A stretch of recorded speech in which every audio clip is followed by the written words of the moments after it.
বৌমা, বৌমা, খুব জল তেষ্টা পেয়েছে।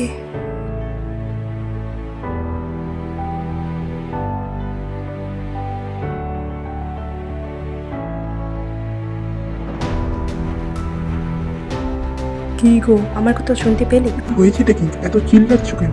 তোমার মার আর আমি সেবা যত্ন করতে পারবো না, তোমার মাকে বৃদ্ধাশ্রমে পাঠিয়ে দাও। তুমি বলছোটা কি? মা শুনতে পেলে কি ভাববে? আমি যা বলবো সেটা তোমাকে শুনতে হবে, নাহলে আমি বাপের বাড়ি চলে যাব। কিন্তু কি বলছো? ওটা যেমন আমার মা, তোমারও তো মা।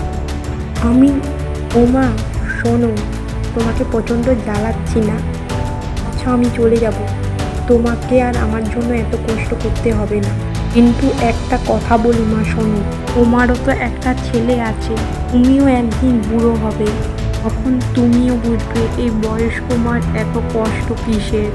তোমাকেও একদিন বুড়ো হতে হবে।